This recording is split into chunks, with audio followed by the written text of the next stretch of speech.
बिस्मिल्लाहिर्रहमानिर्रहीम। अस्सलामु अलैकुम students, my name is Mohammad Usman Salim. I am from UGI chemistry department. Students, first year chemistry chapter 11 reaction kinetics. और इस last lecture में हमने रेट ऑफ रिएक्शन डिस्कस किया था। रेट ऑफ रिएक्शन क्या है, हमने इसके यूनिट्स, मैथमेटिकल एक्सप्रेशन, इसके अलावा हमने ग्राफिकल एक्सप्लेनेशन, और ग्राफिकल एक्सप्लेनेशन के बाद हमने स्पेसिफिक रेट कांस्टेंट या वेलोसिटी कांस्टेंट को डिस्कस किया। स्टूडेंट्स, आज का जो हमारा टॉपिक है that is order of reaction. Order of reaction हम पढ़ क्यों रहे हैं या ऑर्डर ऑफ रिएक्शन से हमें फ़ायदा क्या होता है। स्टूडेंट्स, जब भी हम किसी रिएक्शन का मैकेनिज़्म डिस्कस करते हैं तो ऑर्डर ऑफ रिएक्शन अगर हमें पता हो तो हमें रिएक्शन का मैकेनिज़्म डिस्कस करने में काफ़ी ज़्यादा हेल्प मिल जाती है।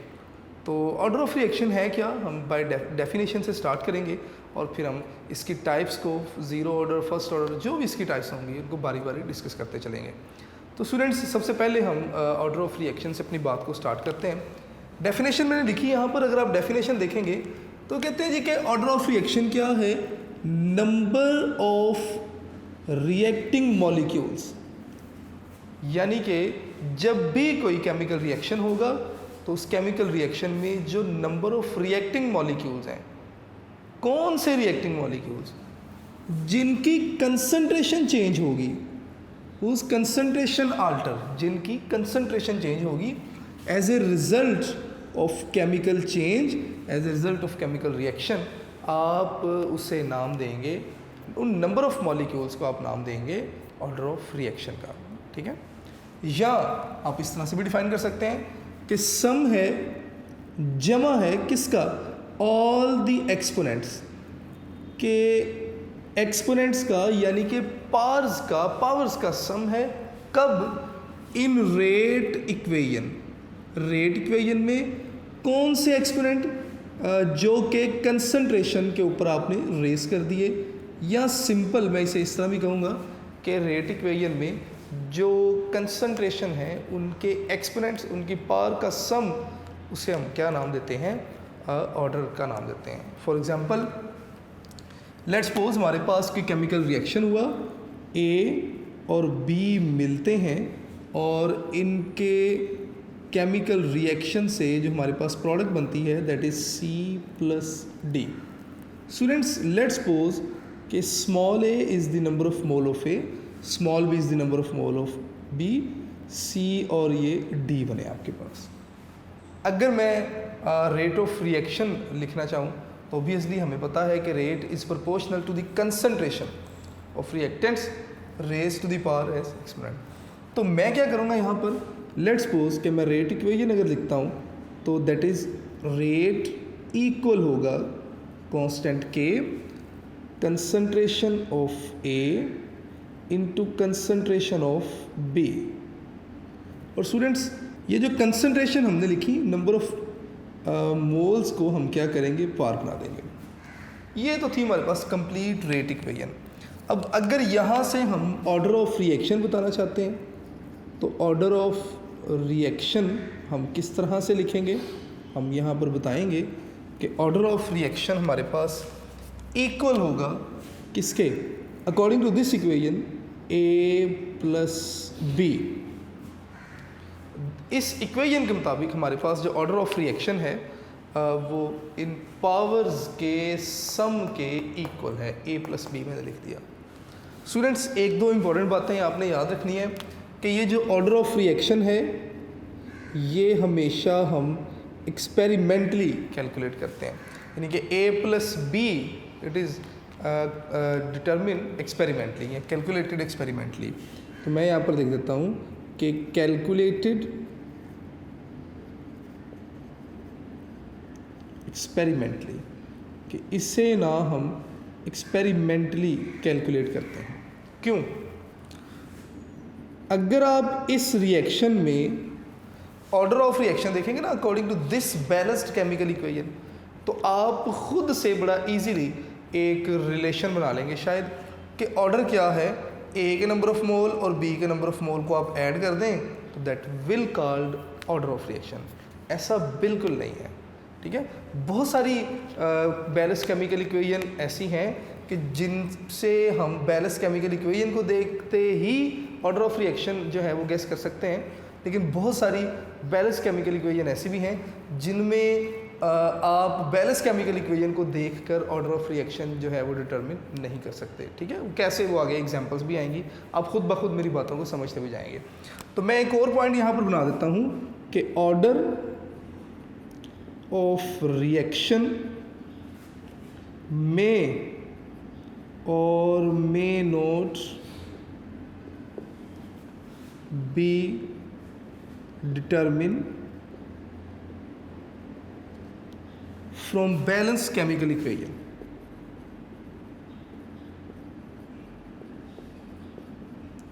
From balanced chemical equation. जिस तरह इस एग्जाम्पल में आप इस बैलेंस्ड केमिकल इक्वेशन को देखते हुए ऑर्डर गेस कर सकते हैं, लेकिन बहुत सारी इक्वेशंस ऐसी हैं जिनमें आप बैलेंस्ड केमिकल इक्वेशन को देखकर ऑर्डर गेस नहीं कर सकते।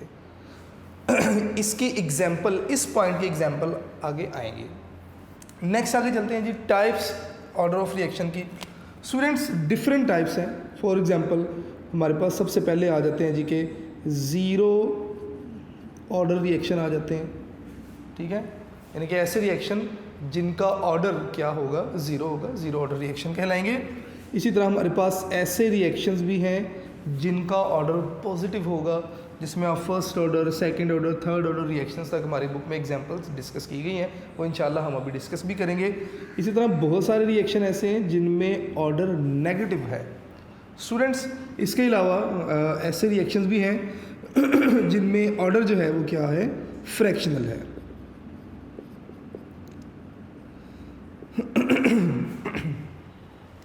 तो ये ना हमारी बुक में कुछ टाइप्स डिस्कस की गई ऑर्डर ऑफ रिएक्शन की।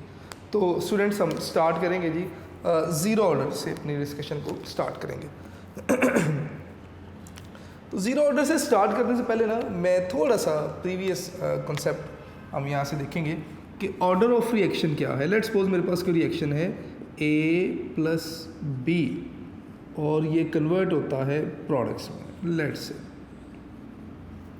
अगर मैं m number of mole of A और n number of mole of B कह दूँ तो ऑर्डर क्या होगा, रेट इक्वेशन कहती है जी के concentration of A into concentration of B, m और पावर n। तो according to this rate equation order हमारे पास क्या होगा, ऑर्डर आप लिखेंगे m प्लस n। ये बातें आपने ज़रा ज़हन में रखनी है, मैं दोबारा रिवाइज कर दिया आपके साथ। अगर आप ऑर्डर ऑफ रिएक्शन देखते हैं तो वो मॉलिक्यूल्स जो रिएक्शन में पार्टिसिपेट कर रहे हैं या जिनके मॉलिक्यूलैरिटी चेंज हुई ड्यूरिंग द रिएक्शन, उनकी तादाद को हम ऑर्डर ऑफ रिएक्शन का नाम दे रहे हैं। ये बात आपने ध्यान में रखनी है। अगर एक मॉलिक्यूल की तादाद चेंज होती है तो ऑर्डर ऑफ रिएक्शन 1 है, इसी तरह ऑर्डर ऑफ रिएक्शन 2 भी होगा। लेकिन हम सबसे पहले डिस्कस करने जा रहे हैं ज़ीरो ऑर्डर रिएक्शंस को।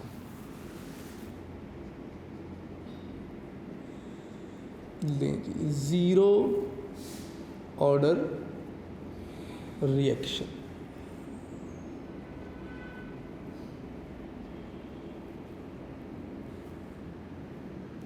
स्टूडेंट्स एक चीज़ याद रखिएगा कि ये जो ऑर्डर ऑफ रिएक्शन हम डिस्कस करने जा रहे हैं, इसमें हमारी जो तरतीब होगी, जो हम फॉलो करेंगे जिस तरतीब को, सबसे पहले हम ऑर्डर ऑफ रिएक्शन को डिफ़ाइन करेंगे, ज़ीरो ऑर्डर रिएक्शन है क्या। उसके बाद हम इसके लिए रेट इक्वेशन बताएंगे, रेट इक्वेशन बताने के बाद रेट इक्वेशन से ऑर्डर बताएंगे, और उसके बाद हम फाइनली यूनिट ऑफ के बताएंगे for specific order. For example zero order के लिए के यूनिट क्या होंगे, या फर्स्ट ऑर्डर के लिए के यूनिट। ये हमारी तरतीब होगी। डेफिनेशन के बाद हम इक्वेशन बताएंगे, इक्वेशन के बाद इक्वेशन से रेट इक्वेशन, वहाँ से ही ऑर्डर, और उसके बाद के यूनिट, और इस सारे प्रोसेस को मैक्सिमम 2 से 3 मिनट लगेंगे। तो reaction which entirely independent of molar concentration of reactants called zero order reaction. मैं यहाँ पे लिखूँगा reactions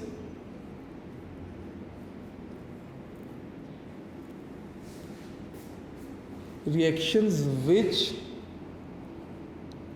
entirely independent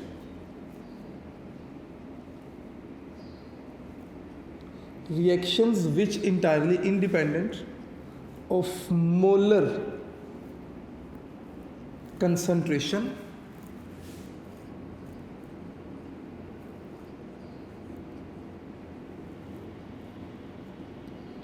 of reactants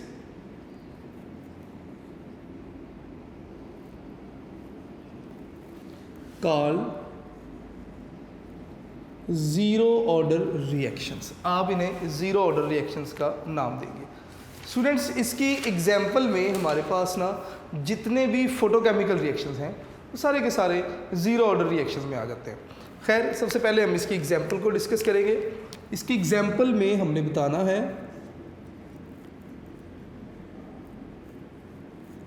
कि लेट्स सपोज कि हमारे पास कोई रिएक्शन जिसमें ए रिएक्टेंट्स या ए प्लस बी रिएक्टेंट्स कन्वर्ट होते हैं किसमें, प्रोडक्ट्स में, प्रोडक्ट्स में कन्वर्ट हो रहे हैं।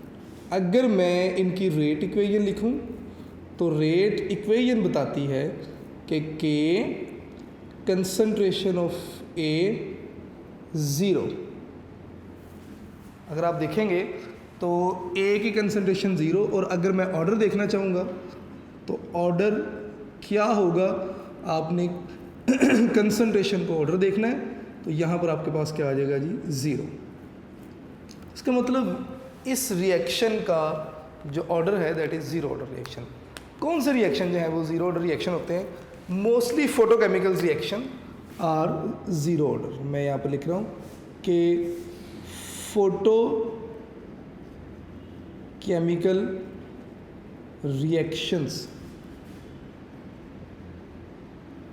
are zero order reactions। कि मोस्टली जो फोटोकेमिकल रिएक्शन होते हैं वो ज़ीरो ऑर्डर रिएक्शन होते हैं, क्योंकि रिएक्शन के कंप्लीट होना या ना होना डिपेंड करता है लाइट पर। Photochemical, photo means light, chemical reaction, तो ऐसे रिएक्शन जो लाइट की मौजूदगी में होंगे। फॉर एग्जांपल अगर हम कहें जी कि H2 और Cl2 इनका रिएक्शन करवाया जाए इन द प्रेजेंस या in the absence of sunlight यानी कि डार्क, तो रिएक्शन नहीं होगा। लेकिन अगर इनका रिएक्शन करवाया जाए in the presence of sunlight तो रिएक्शन होगा और आपके पास बन जाएगा जी 2HCl। तो इसका मतलब रिएक्टेंट पहले भी थे, रिएक्शन नहीं हुआ, रिएक्टेंट हैं, सनलाइट आई, रिएक्शन हुआ। तो इसका मतलब जो रिएक्शन किस हद तक कंप्लीट होगा, it depends upon sunlight, it doesn't depend upon concentration of reactants. तो इसका मतलब ये जो रिएक्शन है ये हमारे पास क्या है, ज़ीरो ऑर्डर रिएक्शन है। स्टूडेंट्स, एग्जाम्पल बताने के बाद हमने क्या करना है, हमने यूनिट्स बताने हैं के कि ज़ीरो ऑर्डर रिएक्शन के लिए के यूनिट्स क्या होंगे।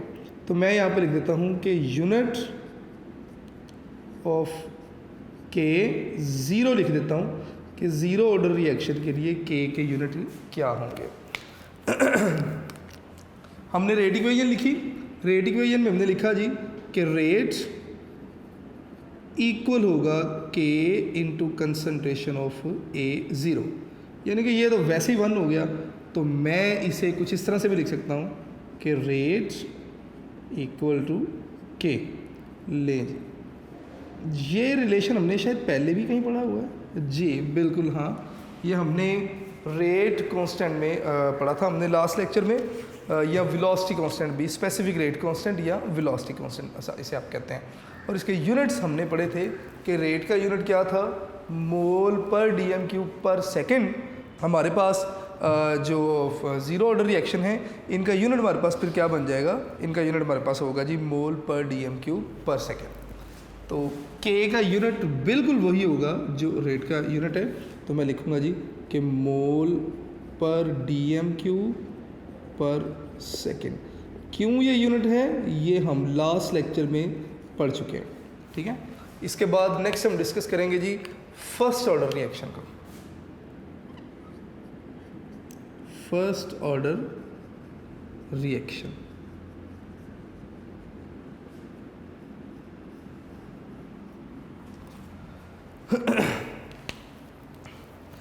स्टूडेंट्स फर्स्ट ऑर्डर रिएक्शन कौन से हैं? वो कहते हैं जी कि ऐसे रिएक्शन जिनमें मोलर कंसंट्रेशन सिर्फ एक मॉलिक्यूल की चेंज होती है as a result of reaction. जी तो देखेंगे जी इसे। वो कहते हैं जी कि फर्स्ट ऑर्डर रिएक्शन क्या है? Reaction in which molar concentration of one molecule alter as a result of chemical change। यानी कि केमिकल चेंज के रिजल्ट में अगर सिर्फ एक मॉलिक्यूल की मोलर कंसंट्रेशन जो है ना वो क्या हो, चेंज हो, तो आप इसे फर्स्ट ऑर्डर रिएक्शन का नाम देंगे। इसकी एग्जांपल अगर हम लिखेंगे तो लेट्स सपोज कि मेरे पास ना कोई ए रिएक्टेंट्स है जो कि कन्वर्ट हुए किसमें, प्रोडक्ट्स में। अगर मैं इनके लिए रेट इक्वेशन लिखूं तो मैं लिखूंगा जी रेट आपके पास इक्वल होगा के कंसंट्रेशन ऑफ ए, और सिर्फ एक मॉलिक्यूल की कंसंट्रेशन चेंज हुई तो मैंने 1 लिख दिया। रेट इक्वेशन में कंसंट्रेशन जो रिएक्टेंट की कंसंट्रेशन की पार का सम हमारे पास ऑर्डर होता है, तो यहाँ से ऑर्डर हमारे पास किसके इक्वल आएगा, मैं यहाँ पे लिख देता हूँ ऑर्डर हमारे पास 1 होगा। इसका मतलब ये फर्स्ट ऑर्डर रिएक्शन की एग्जांपल लिखी मैंने। स्टूडेंट्स इसकी एग्जांपल अगर आप देखना चाहते हैं ना तो कहते हैं जी कि decomposition of N2O5 it is a first order reaction. मैं नेक्स्ट पेज पे या इस बोर्ड पे हम ना इसे कंप्लीट करते हैं। तो decomposition of N2O5 is the first order reaction.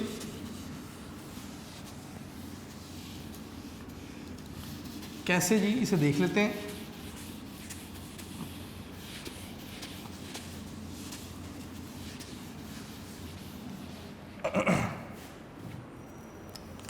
ले जी इसकी एग्जांपल लिखने जा रहा हूँ जी फर्स्ट ऑर्डर रिएक्शन की।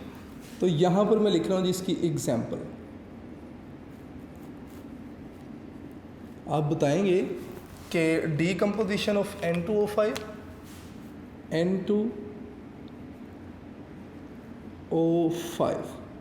अगर मैं इसके 2 यूनिट ले लूँ, इसकी अगर हम डीकम्पोजिशन को डिस्कस करें ना तो N2O5 डीकम्पोज होता है जी N2O4, 2 यूनिट ही लेंगे आप, और साथ में क्या बनेगा जी O2।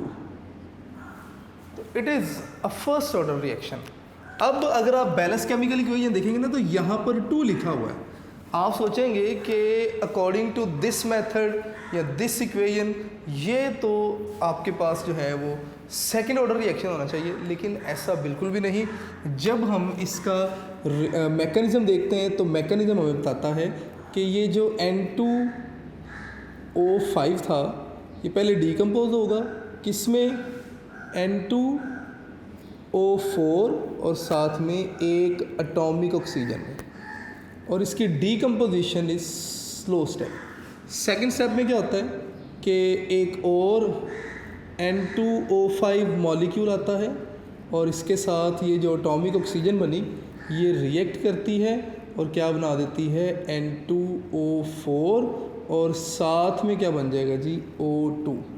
अगर आप ओवरऑल रिएक्शन देखेंगे तो ये कैंसिल आउट, आपके पास 2N2O5 और क्या बना 2N2O4 और साथ में O2 बन गया। बहरहाल मैं ओवरऑल रिएक्शन नहीं लिख रहा यहाँ पर। तो इसमें ये जो स्टेप है दैट इज़ फर्स्ट स्टेप। तो स्टूडेंट्स हमें पता है कि जब हम रेट इक्वेशन लिखते हैं तो हम स्लो स्टेप से रेट इक्वेशन लिखते हैं। तो अकॉर्डिंग टू दिस स्टेप अगर आप देखेंगे तो सिर्फ एक ही मॉलिक्यूल इन्वॉल्व है जिसकी जो कंसंट्रेशन या में चेंजेस आ रहे हैं। तो इसलिए जब मैं इसकी रेट इक्वेशन लिखूँगा तो मैं लिखूँगा कि रेट आपके पास इक्वल होगा के कंसंट्रेशन ऑफ N2O5 और सिर्फ एक मॉलिक्यूल इन्वॉल्व था तो मैंने यहाँ पर 1 लिख दिया। तो इस लिहाज से अगर आप इसका ऑर्डर देखेंगे तो ऑर्डर क्या होगा, it is first order reaction. इसका ऑर्डर क्या होगा जी, इसका ऑर्डर भी 1 होगा। स्टूडेंट्स इस सारी डिस्कशन के बाद हमने यूनिट बताना है, तो मैं यहाँ पर लिखूँगा जी कि यूनिट ऑफ K1, हमने K1 का यूनिट बता देना। तो यूनिट किस तरह होगा जी, इसका ज़रा गौर कीजिएगा। रेट इक्वेशन हमारे पास ये थी, यहाँ से अगर मैं K की वैल्यू निकालूँ तो हमारे पास आ जाएगा जी K इक्वल हो जाएगा जी किसके, rate divided by concentration of N2O5। लें जी इसे कंप्लीट कर लेते हैं। रेट का यूनिट हमारे पास क्या था, मोल पर DM क्यूब पर सेकेंड, जबकि कंसंट्रेशन का यूनिट हमारे पास क्या होता है, दैट इज़ मोल पर DM क्यूब। लें जी ये कैंसिल आउट, हमारे पास जो यूनिट आएगा दैट विल बी पर सेकेंड।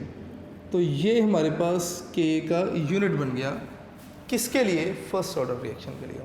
नेक्स्ट हम बात करेंगे जी सेकंड ऑर्डर रिएक्शन की। तो यहाँ पर हम हेडिंग बना लेते हैं जी सेकंड ऑर्डर रिएक्शन। कि सेकंड ऑर्डर रिएक्शन क्या होते हैं, तो जो फर्स्ट ऑर्डर रिएक्शन की डेफिनेशन थी उसी को हम अल्टर करेंगे और सेकंड ऑर्डर रिएक्शन की डेफिनेशन बनाएंगे। तो सेकंड ऑर्डर रिएक्शन की डेफिनेशन आप क्या बताएंगे, आप बताएंगे कि molar concentration of two molecules alter as a result. तो ऐसे रिएक्शन को हम क्या नाम देंगे, सेकंड ऑर्डर रिएक्शन का नाम देंगे। ठीक है, तो मैं डेफिनेशन आपके लिए छोड़ता हूँ। नेक्स्ट आगे जो इसकी एग्जांपल्स हैं, मैं एग्जांपल की तरफ आता हूँ। स्टूडेंट एग्जांपल हमारे पास दो तरह से डिस्कस की जा सकती है, जैसे कि दो एक जैसे मॉलिक्यूल मिलते हैं और मिलने के बाद वो क्या करते हैं, प्रोडक्ट्स बना देते हैं। ठीक है, या दो डिफरेंट मॉलिक्यूल्स मिले A प्लस B और इन्होंने मिलकर क्या किया, प्रोडक्ट्स बना दिए। तो ये आपके पास क्या है जी, एक और इक्वेशन मैंने लिख दी। इसके लिए अगर मैं रेट इक्वेशन लिखूँ तो मैं इस तरह भी लिख सकता हूँ कि रेट इक्वल होगा K A और पावर क्या आ जाएगी 2। इसके लिए अगर लिखेंगे तो रेट इक्वल होगा K concentration of A concentration of B, दोनों की पावर 1 1। तो अगर आप यहाँ पर पावर देखेंगे, यहाँ पर भी पावर का सम 2 है, इधर भी पावर का सम 2 है। तो इसका मतलब दोनों के लिए अगर मैं ऑर्डर लिखूँगा तो ऑर्डर दोनों के लिए क्या होगा जी, 2 हो जाएगा। तो ये हमारे पास सेकंड ऑर्डर रिएक्शन बन जाएगा। स्टूडेंट्स इसकी एग्जांपल अगर आप देखना चाहते हैं तो इसकी एग्जांपल में हम आपसे कहते हैं जी कि हम डीकम्पोजिशन डिस्कस करेंगे जी हाइड्रोजन आयोडाइड की। तो डीकम्पोजिशन ऑफ हाइड्रोजन आयोडाइड क्या है ज़रा देखिएगा। तो कहते हैं जी कि HI, अगर हम इसके 2 यूनिट ले लें तो ये HI जब डीकम्पोज होता है तो डीकम्पोज होता है जी H2 प्लस I2। अगर इसके लिए रेट इक्वेशन लिखते हैं तो रेट आपके पास इक्वल होगा K HI और लें जनाब यहाँ पर 2 लिख देंगे। ठीक है, तो अगर आप इसका ऑर्डर देखेंगे तो ऑर्डर आपके पास क्या आ रहा है इस केस में, ऑर्डर इज इक्वल टू 2। तो it means it's a second order reaction. इसी तरह डिफरेंट रिएक्टेंट्स के लिए आपने एग्जाम्पल बुक से देखनी है, आपकी बुक में एग्जाम्पल लिखी हुई है, आप उस बुक एग्जाम्पल को फॉलो करेंगे। नेक्स्ट ना हम इसके यूनिट्स को डिस्कस करेंगे, K के यूनिट्स को। तो मैं यहाँ पर लिख दूंगा जी यूनिट ऑफ K2 के सेकेंड ऑर्डर रिएक्शन के यूनिट्स क्या होंगे। तो स्टूडेंट्स सेकेंड ऑर्डर रिएक्शन अगर मैं इसी इक्वेशन की तरफ आऊँ तो K इक्वल हो जाएगा जी रेट डिवाइडेड बाय HI और HI की पावर 2, या रेट का यूनिट मोल पर DM क्यूब पर सेकेंड और कंसंट्रेशन का यूनिट आपके पास मोल पर DM क्यूब और इसकी पावर क्या है 2 है। ठीक है तो ये पावर से कैंसिल और पावर 1 आएगी, और 1 जब आप ऊपर लेकर आएंगे तो मैं फाइनल लिख रहा हूँ जी कि मोल -1 DM प्लस 3 और साथ में आप लिखेंगे जी पर सेकेंड। तो ये ना आपके पास सेकंड ऑर्डर रिएक्शन के यूनिट्स बन जाएंगे। स्टूडेंट्स सेकंड ऑर्डर रिएक्शन के बाद हमारे पास थर्ड ऑर्डर रिएक्शन आ जाता है। तो मैं यहाँ पर ही थर्ड ऑर्डर रिएक्शन लिखूँगा और उसके बाद हम यहाँ पर डेफिनेशन उसकी डिस्कस कर लेंगे और उसके बाद एग्जाम्पल, और एग्जाम्पल के बाद फिर हम क्या डिस्कस करेंगे जी, बाकी सारी इन्फॉर्मेशन को डिस्कस करते जाएंगे।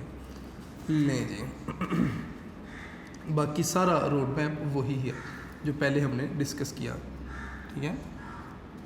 चलें जी इसको स्टार्ट करते हैं जी बात को।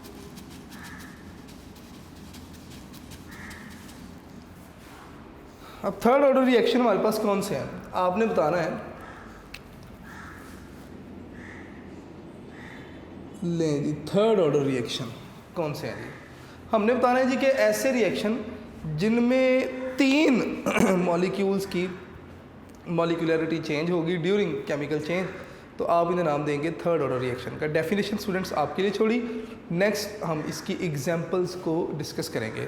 बिल्कुल वैसे ही थर्ड ऑर्डर रिएक्शन सेम भी हो सकते हैं, डिफरेंट भी हो सकते हैं। जैसे 3A ये जब मिलते हैं तो कन्वर्ट होते हैं जी किसमें, प्रोडक्ट्स में। या मैं लिख देता हूँ जी कि A + 2B ये किस में कन्वर्ट हुए जी, प्रोडक्ट्स में। तो ये अगर आप इनके लिए रेट की इक्वेशन लिखेंगे तो मैं लिख सकता हूँ जी 3, और इसके लिए मैं लिख सकता हूँ जी कि रेट इक्वल हो जाएगा जी किसके, K concentration of A concentration of B पर 2।